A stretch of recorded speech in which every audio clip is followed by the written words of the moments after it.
Hello traders, welcome to Emerging Bulls. तो finally Sagility India Limited का IPO आ चुका है। अभी इस आईपीओ में बहुत सारे मुझे गड़बड़ लग रहे हैं। मुझे इतना ज़्यादा पसंद नहीं आया है ये आईपीओ। लेकिन ये आईपीओ अगर मुझे पसंद नहीं आया तो इसका ये मतलब नहीं है कि आपको ये पसंद नहीं आएगा। तो आप ज़रूर ये वीडियो देखने के बाद डिसाइड करना कि आपको इस आईपीओ में अप्लाई करना है, नहीं करना है। नहीं अप्लाई करना है तो क्यों नहीं करना है, अप्लाई करना है तो क्यों करना है। हम इस वीडियो में जानेंगे कि आईपीओ का कारण क्या है, कितने पैसे उठा रहे हैं, क्या प्राइस बैंड है, साथ ही साथ क्या ये लोग के फाइनेंशियल दिख रहे हैं इस कंपनी के, और कंपनी करती भी क्या है। हम लोग सब कुछ जानेंगे इस वीडियो में। तो hello guys, welcome to Emerging Bulls. मेरा नाम है प्रशांत एंड आप देख रहे हैं सेजिलिटी इंडिया लिमिटेड का आईपीओ एनालिसिस। तो सबसे पहले तो हम लोग आईपीओ के डेट्स देख लेते हैं। आईपीओ के अगर हम लोग डेट्स देखेंगे तो ये आईपीओ कल यानी कि 5 नवंबर को ये आईपीओ आएगा, 5 से 7 के बीच में चलेगा। 8 तारीख को हम लोग को अलॉटमेंट मिल जाएगी और 8 तारीख को रिफंड हो जाएंगे जिन लोग को आईपीओ अलॉट नहीं हुआ है। 11 तारीख को शेयर्स आपके अकाउंट में डीमैट अकाउंट में आ जाएंगे और 12 तारीख को लिस्टिंग हो जाएगी। ठीक है, अगर हम लोग कुछ इंपॉर्टेंट आईपीओ डिटेल्स की और बात करेंगे तो आप देखोगे फेस वैल्यू 10 रुपये की है। प्राइस बैंड जो है वो 28 to 30 रुपीज़ का है। अगर आपको अप्लाई करना है तो 30 रुपये के प्राइस पर ही अप्लाई करना। 29.90 पे भी करोगे तो भी आपको ये आईपीओ नहीं मिलेगा। ये क्या, चाहे कोई भी दूसरा आईपीओ रहेगा तो भी नहीं मिलेगा। हमेशा कट ऑफ प्राइस या जो मैक्सिमम प्राइस रहता है उसके ऊपर ही आप लोगों को अप्लाई करना चाहिए। ठीक है, अभी जो लॉट साइज़ है वो है 500 शेयर्स का एक बंडल बन चुका है। अभी जो टोटल इशू साइज़ है वो है 2100 करोड़ का, 2106 करोड़ का। ठीक है, अभी इसके अंदर सबसे पहली बुरी बात मुझे क्या लगी, जो कि है जो पूरा का पूरा टोटल इशू है वो पूरा का पूरा ऑफर फॉर सेल पे है। यानी कि कंपनी के पास 1 रुपया भी नहीं जाने वाला है। जितनी भी ये जो 2100 करोड़ रुपए जाने वाले, 2106 करोड़ रुपए, ये सब कुछ प्रमोटर्स के पास या जो पुराने इन्वेस्टर्स है वो लोग के पास जाएगा। तो इसलिए मुझे ये वन ऑफ द रीजंस है जिसके लिए आईपीओ पसंद नहीं आया है फिलहाल के लिए। और एक दो रीजंस है जो हम लोग आगे भी डिस्कस करेंगे। ठीक है, अभी अगर हम लोग नीचे जाके देखेंगे तो अगर हम लोग देखेंगे तो क्यू को 75% का कोटा मिला है। रिटेल वालों को 10% का और एच वालों को 15% का। अगर आपको रिटेल में मिनिमम आप 15,000 से आप एक लॉट ले सकते हो। मैक्सिमम आप 13 लॉट ले सकते हो जो कि 1,95,000 का होएगा। जैसे ही आप 14वां लॉट डालोगे तो आप ऑटोमेटिक एच कैटेगरी में आ जाओगे। ठीक है, अभी फिलहाल तो सबसे पहले जो प्रमोटर के पास पूरी की पूरी होल्डिंग पड़ी है 100% की। अभी अगर हम लोग कंपनी की बात करेंगे तो Sagility India limited, formerly known as Birkmeyer India private limited, provides health care focused solution and services to payers, US health insurers who fund and reimburse the cost of healthcare services and provides primarily hospital, physicians, diagnostics and medical technology companies। ठीक है, अभी अगर हम लोग बात करेंगे तो पहले तो ये इनका पुरानी कंपनी का नाम बर्कमेयर इंडिया प्राइवेट लिमिटेड था। ये लोग जो हेल्थ केयर सिस्टम में जो इंश्योरेंस कंपनी होती है वो लोग से, इंश्योरेंस कंपनी से और हॉस्पिटल को पे करवाने का बीच का जो काम है ये लोग करते हैं। ठीक है, तो ये लोग का एक तरीके का काम है। ठीक है, दूसरा ये लोग का हॉस्पिटल्स में physicians, diagnostic, medical technology companies, ये सब में भी ये लोग का टाइप है। ठीक है, और ये यूएस की लिए लोग ज़्यादा ये कर रहे हैं, क्या बोलते हैं, फोकस्ड है। ये कंपनी इंडिया में नहीं है, मतलब कंपनी रजिस्टर्ड इंडिया में हुई है बट ये लोग का जो भी पूरा फंक्शन है, जो भी पूरा ये लोग का सर्विसेज है वो पूरा यूएस में है। ठीक है, तो इस बात का ध्यान हम लोग को जरूर रखना चाहिए। The company supports the core business of both pairs and providers services. ठीक है, services to payers and span their entire operational spectrum including centralized claim administration, claim services function, blah blah blah, ये सब कुछ ये लोग ने दिया है। ठीक है, तो ये लोग का billing and claim, treatment cost from pairs, ये सब कुछ ये लोग मैनेज करते हैं। पूरा एक जो साइकिल होता है वो लोग पूरा ये लोग पेयर को एंड टू एंड सपोर्ट के हिसाब से, पेयर और पेई दोनों। अभी पेयर और पेई कौन होता है? पेयर मतलब जो पैसा दे रहा है, पेई मतलब जो पैसा ले रहा है। ठीक है, तो ऐसा भी हो सकता है, ज़रूरी नहीं है कि हमेशा जो जो इंश्योरेंस होल्डर रहता है उसको ही तकलीफ आती है इंश्योरेंस से पैसा निकालने के लिए। काफ़ी बारी हॉस्पिटल वालों को भी तकलीफ आ जाती है। तो ये लोग हॉस्पिटल और इंश्योरेंस दोनों के बीच का जो गैप है वो ये लोग कम करने की कोशिश कर रहे हैं। यानी कि जो पेशेंट है और जो हॉस्पिटल्स वो सब है, वो लोग का जो जो भी सेटलमेंट, सबका जो तकलीफ आता है इंश्योरेंस की वजह से, लोग वो कम करने की कोशिश कर रहे हैं। ठीक है, अगर हम लोग देखें company customer all based in the USA, as of March 31st 2024, the company's 5 largest customer groups, that is customer companies together with their subsidiaries, had an average tenure of service of 17 years। ठीक है, तो ये लोग के जो 5 बड़े client है वो लोग का एवरेज टेन्योर 17 साल का हो गया, अभी एवरेज है। यानी कि इसके अंदर ये भी हो सकता है कोई कंपनी जो 20, कोई जो ये लगा एक बड़ा क्लाइंट है जो 20 साल से साथ में, कोई दूसरा क्लाइंट 14 साल से साथ में, कोई तीसरा क्लाइंट 25 साल से, कोई चौथा क्लाइंट 12 साल से।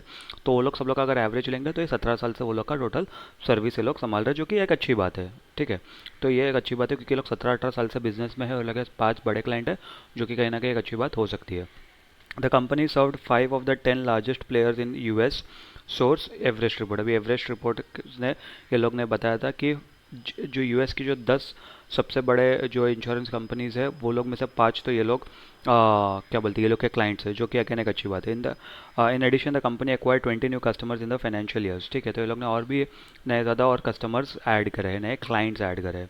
ठीक है, Sagility India had 35,000 employees, of which 60%, 60.52% were women. ये एज ऑफ मार्च 31 2024 था, जो कि अच्छी बात है कि ये लोग वुमेन एम्पावरमेंट को भी थोड़ा सा ज़्यादा फोकस कर रहे हैं। ठीक है, अभी अगर हम लोग देखेंगे 16 as of March 31 2024, 1687 of the employees held certification, including 374 medical coders, 1280 registered nurses in the US, Philippines and India, and 33 employees with other degrees such as dentistry, surgery and pharmacy। ठीक है, तो ये जो स्पेशलाइज जो degree जो सब चाहिए रहता है, 35,000 में से 1600 या 1700 लोगों के पास, अगर हम लोग राउंड ऑफ करते हैं तो 1700 लोगों के आसपास वो डिग्रीज है। यानी कि 5% जो ये लोग के एम्प्लॉयज़ है वो लोग के पास स्पेसिफिक डिग्रीज वो सब है। बाकी जो 95% के आसपास के जो एम्प्लॉयज़ है वो लोग शायद से जो कोवर्कर्स होते हैं, जो हेल्पर्स वो सब रहते हैं, वो सब लोग हो सकते हैं। अगेन वो डिटेल में तो किधर दिया नहीं गया है, बट इसका यही मैं एक अंदाज़ा लगा सकता हूँ। ठीक है, अभी सबसे इंपॉर्टेंट बात कर लेते हैं हम लोग जो है फाइनेंशियल्स की। फुल ईयर और इधर एक ही क्वार्टर। अभी जिस दिन मैं वीडियो बना रहा हूँ, मैं वीडियो बना रहा हूँ 4 तारीख को, और आप देखोगे शाम में 4 तारीख को, नवंबर की 4 तारीख को। ठीक है, सितंबर का मंथ खत्म हो गया, अक्टूबर का मंथ खत्म हो गया, नवंबर का मंथ भी शुरू हो चुका है, बट अभी भी सिर्फ एक ही क्वार्टर का फाइनेंशियल्स आए। आइडियली लोग 2 क्वार्टर के फाइनेंशियल्स हम लोग को दे सकते थे। ठीक है, बट कोई बात नहीं, हम लोग इसको इंटू 4 में कर देंगे, पूरा जो भी है पूरे साल के हिसाब से हम लोग बैलेंस जो भी है देख लेंगे। बट ये सिर्फ एक ही कंपनी नहीं, बाकी बहुत सारी कंपनी कर रही है। तो ये पता नहीं सेबी ने कुछ ऐसा करना चाहिए कि भाई अगर आप जब DRH भी फाइल करते हो और जब आपका IPO आ रहा है, तो जिस टाइम पे आपका IPO आ रहा है उस टाइम पे अगर क्वार्टर्स ख़त्म हो चुके हैं और क्वार्टर ख़त्म होने के बाद भी एक अच्छा खासा समय निकल चुका है, तो आपको उस क्वार्टर के भी फाइनेंशियल्स दिखाने चाहिए। ये मेरे हिसाब से काफ़ी ज़्यादा एक इंटरेस्टिंग बात होगी और हम लोग को इससे और ज़्यादा कंपनी को एनालाइज करने में समझ में आएगा। ठीक है, क्योंकि अगर हम लोग 30 जून का डेटा देखेंगे, 30 जून तक का डेटा, तो अभी से वो 5 महीने पुरानी बात है। 5 महीने में कंपनी में बहुत कुछ चेंजेस हो सकते हैं, इस बात का ध्यान हम लोग को ज़रूर रखना चाहिए। तो फिलहाल चलो वीडियो में ही आगे बढ़ते हैं। एसेट्स अगर देखोगे तो पहले 10,100 करोड़ के आसपास के एसेट्स है, 10,600 हो गए, फिर 10,600, ज़्यादा कुछ क्या बढ़ोतरी नहीं। और अभी यहाँ पर कुछ 200-250 करोड़ के एसेट्स कम हो गए, यानी कि 10,400 हो गए। ठीक है, जो कि 3 महीने के अंदर। अभी अगर रेवेन्यू की बात करें तो 945 करोड़ के आसपास का रेवेन्यू जंप हुआ अच्छा खासा, 4200 करोड़ का रेवेन्यू, फिर उसके बाद 4780 करोड़ का रेवेन्यू, और उसके बाद 12.5 करोड़ का रेवेन्यू। अगर इसको हम लोग इंटू 4, 1250 करोड़ का रेवेन्यू, अगर इसको हम लोग इंटू 4 में भी मल्टीप्लाई करेंगे तो 5000 करोड़ के आसपास का रेवेन्यू बनता हुआ नजर आ रहा है, यानी कि ज़्यादा कुछ ग्रोथ नहीं हुई है। प्रॉफिट मार्जिन की बात कर लेते हैं, प्रॉफिट आफ्टर टैक्स की बात कर लेते हैं। पहले तो 900 करोड़ पे माइनस का रेवेन्यू था, -4 करोड़ का रेवेन्यू, उसके बाद 3% का रेवेन्यू आया, जो कि काफ़ी ज़्यादा एक अच्छी बात है। ठीक है, 4200 करोड़ पे अगर आप लोग देखोगे तो मोटा मोटी ती, तीन तीन 3% का रेवेन्यू, जो कि काफ़ी ज़्यादा अच्छी बात है कि अगर आप माइनस पे थे उसके बाद से आप पॉजिटिव पे, और पॉजिटिव पे भी अच्छा खासा एक रेवेन्यू 3% पे, ठीक ठाक सी बात है। फिर उसके बाद 4800 करोड़ पे आप देखोगे 230 करोड़ का रेवेन्यू, यानी कि मोटा मोटी ये 4.5% के आसपास का ये लोग का जो प्रॉफिट मार्जिन वहाँ पर बनता हुआ दिख रहा है।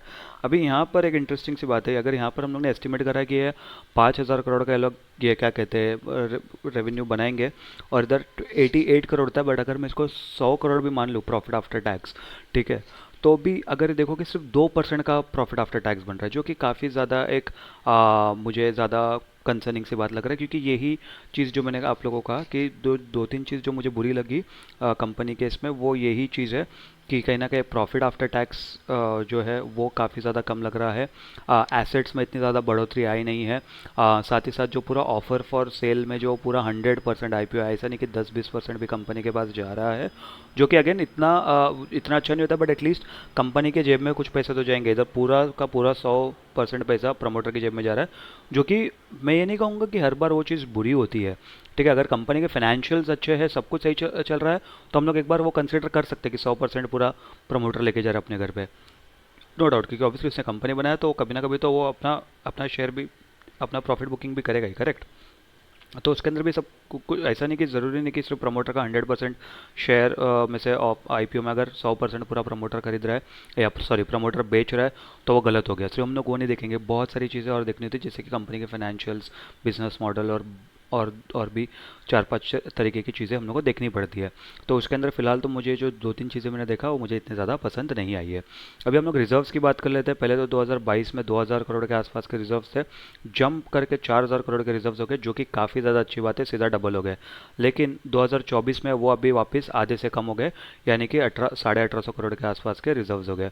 अभी अगर आप देखोगे यहाँ पर वापस अभी बढ़कर 2700 करोड़ के आसपास के रिजर्व्स हो गए, जो कि अगेन अच्छी बात है, फिर से ये लोग ने 50% हाइक लिया है। अभी अगर हम लोग बोरोविंग्स की बात करें तो बोरोविंग सबसे अच्छी बात आप लोगों को लगी है, जो मुझे पूरे इसमें अगर सबसे अच्छा कुछ अगर आप बोल दोगे तो मुझे सबसे अच्छा बोरोविंग लगा जो लोग का कम होता हुआ दिख रहा है। पहले 4200 करोड़ था, फिर उसके बाद 2400 करोड़ हो गया, फिर उसके बाद 2000 करोड़ हो गया, और अभी 1000 करोड़ के भी अंदर हो गई ये लोग की बोरोविंग्स। ठीक है, अभी ये लोग के रिजर्व 2700 करोड़ के, 1000 करोड़ के आसपास की बोरोविंग्स है। मेरे हिसाब से तो ये लोग को बोरोविंग्स कम कर देना चाहिए, क्योंकि उसके बाद ये लोग जो भी बोरोविंग्स पे जो इंटरेस्ट देते रहेंगे वो ये लोग का प्रॉफिट में नजर आता हुआ दिखेगा, और कहीं ना कहीं ये लोग का पैट मार्जिन बढ़ेगा। तो इस बात का ध्यान रखना चाहिए। कंपनी का टोटल जो मार्केट कैपिटलाइजेशन है वो है 14,043 करोड़ का, जो कि काफ़ी ज़्यादा एक अच्छी बात है। मतलब इसको हम लोग कहीं ना कहीं हम लोग इसको एक मिड कैप कैटेगरी में कंसिडर कर सकते हैं। ठीक है, डेट टू इक्विटी 0.5 का है, और प्राइस टू बुक वैल्यू 2% का है, और price to book value into 2 का है। तो इसके लिए ये इतना ज़्यादा महंगा तो नहीं लग रहा। पैट मार्जिन तो 11% है, बट ये 11% सही नहीं है। ये मतलब ये पता नहीं कौन से कैलकुलेशन के हिसाब से करा है, क्योंकि अगर आप कुछ भी कैलकुलेशन कर लो तो 1200 करोड़ पे 10% ही होता है 120 करोड़, तो 11% कैसा हो गया, है ना। तो इसके लिए वो अपना कैलकुलेशन आप खुद ही कर लेना। मेरे कैलकुलेशन के हिसाब से तो ये 1-1.5-2% के आसपास ये लोग खेल रहे हैं। ठीक है, अभी ईपीएस और पीई रेशियो की बात करेंगे तो ईपीएस पहले 0.49 का था प्री आईपीओ के पहले, पोस्ट आईपीओ के पहले भी 0.49 का ही रहेगा, और ईपीएस भी सॉरी पीई भी वही रहेगा। ठीक है, ऑब्जेक्ट देखने की हम लोग को ज़रूरत नहीं, क्योंकि पूरा पैसा कंपनी के पास नहीं, सॉरी पूरा पैसा प्रमोटर के पास जा रहा है, यानी कि कंपनी के पास 1 रुपया भी नहीं जाएगा। तो इसके अंदर कुछ ये लोग का ऑब्जेक्टिव रहेगा ही नहीं। अभी ये तो हो गया मेरा एनालिसिस। आप अभी अपना कमेंट करके ज़रूर बताना, वीडियो देखने के बाद, बाकी और अपनी रिसर्च करने के बाद, बाकी और किसी दूसरे यूट्यूबर का वीडियो देखने के बाद, समझने के बाद आप कमेंट करके बताना कि भाई आप लोगों को अप्लाई करना है, नहीं करना है, करोगे या नहीं करोगे, कर रहे हो तो क्यों कर रहे हो, नहीं कर रहे हो तो क्यों नहीं कर रहे हो। आप अपना पॉइंट ऑफ व्यू बताना कि आपको कंपनी अच्छी लग रही है, बुरी लग रही है, सेक्टर के हिसाब से कैसा क्या लग रहा है, सब कुछ आप कमेंट करके बताना ना। वीडियो अगर अच्छा लगा है तो वीडियो को लाइक कर दो, चैनल को सब्सक्राइब कर दो, और अपने दोस्तों के साथ, फैमिली मेम्बर के साथ शेयर कर दो, और जब भी आप सब्सक्राइब करोगे तो नोटिफिकेशन की घंटी भी बजा देना, ताकि हमारी जो अगली वीडियो आएगी उसका आपको नोटिफिकेशन मिल जाएगा। हम लोग ने ऑलरेडी स्विगी का आईपीओ भी डाल दिया है, और अभी हम लोग और दूसरे वाले जो भी आईपीओ आ रहे हैं मैं उसका वीडियो भी जल्दी डाल दूंगा। तो आई होप गाइज आप लोगों को वीडियो पसंद आया होगा। मैं आप मिलता हूँ तब तक आप अगले वीडियो में, तब तक के लिए गुड बाय।